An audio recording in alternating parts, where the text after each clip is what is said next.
Hey everybody, Edo here, and these are the top 5 Kickstarter games that I previewed this year. Like my top 10 games list, I focus on titles that I actually did a preview for, and I can link in the description down below. Checking out this link, I believe all 5 of these funded, which would mean they're coming to you at some point next year.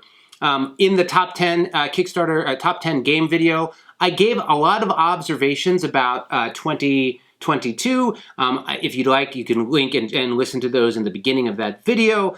But in many ways, not as relevant on the Kickstarter side, and specifically this idea that a lot of the titles were like IP-based, existing games within the existing games in the marketplace, like. I don't want to give the examples, watch the video, but a lot of games that like, oh, another Catan game, like that kind of using an existing IP that was in the space already turned out to be a lot of great games.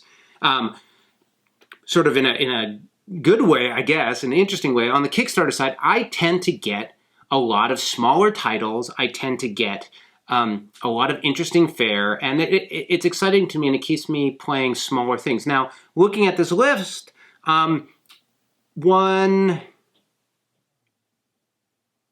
I would say many of these are from, there's not that many for that, but many of these are Kickstarter creators who have had campaigns before. I think only one of which is never had a campaign before.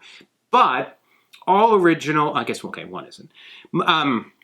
Mostly original, smaller IP, and I think just very different play experience. I find that a lot of, like, one of the neat things is, one, I don't charge for these Kickstarter previews, right? So, a lot of people hit me up, but at the same time, my channel's not as large. So, somehow it crosses me out of a lot of, and I guess I'm a little slightly unpredictable in that I don't always give glowing previews.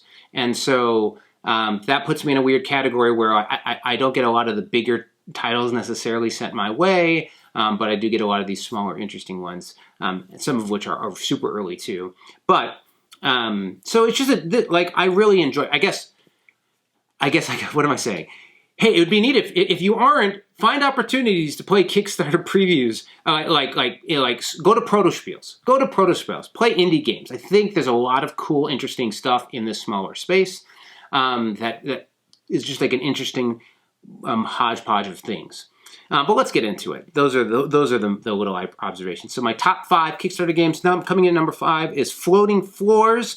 This was this really interesting game that involved, you're ninjas on like rafters above floors, and you're like moving through the space, and it's got a lot of interesting combination of sort of like how you're moving your unit, how other players are on this like literally floating space. Very strong graphic design, interesting play, super thinky about how and when to move units. Just very interesting, small and different. I'm pretty sure it funded and they gave it a really cool cover. So, but like very mechanically, complex, a little bit to wrap your head around. Like a game, no offense to the game, it's never going to have a huge audience, but still interesting and engaging.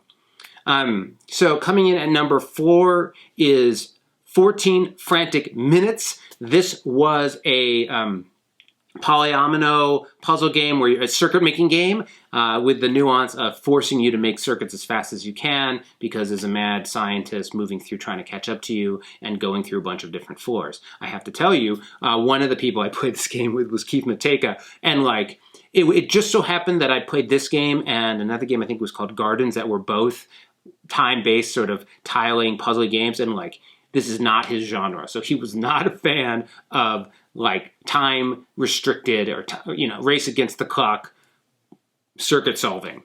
I dug it and I dig it, and I think it was really nice execution. So then coming in at number 3 is Hidden Leaders, Forgotten Legends. This was the one that I got caught up with earlier. Obviously, Hidden Leaders is an existing game. This was an expansion. The Hidden Leaders campaign was pretty monstrous. Gorgeous looking game. Sort of Citadel style game where you are building out your tableau and everyone is sort of moving a track, and there's like some hidden victory conditions as you're playing with your hidden leaders. The Forgotten Legends expansion pack is a very standard based one where there are 3 modules that you can add to the game, one or all, that make it interesting, that kind of thing. But great execution, great style, and it really added funds to a game I really enjoyed. So that was Hidden Leaders. And, you know, that's probably a good example of one where before they got big, I did a preview of the first one, right? Like when it wasn't like, you know, clear they were going to take over the world, and they took over the world, but they still brought me in to do a preview on the next game, even though they didn't have to. So coming in at number 2 was a small game called Philosophy. This was an interesting one, predominantly 2 players, though they had some 3-player rules, where it was a tile-laying game based around philosophy and thought, and that was a little weird connection. I guess it made it unique, but it was just a fun sort of combo-based tile. Like you basically, as you lay tiles, they move tiles around, creating win conditions and dodging win conditions, and so there was a lot of chain reactions with it, which I enjoyed. It was interesting because I believe it was on GameFound, and also one of these titles that was sort of almost ready to ship or sort of ahead. And they were working through it. I don't remember exactly the status of it, but I think it funded. Or if it didn't fund, actually, I believe it funded, but who knows. But I liked it, and it fits the vibe of a lot of 2-player games I've been playing.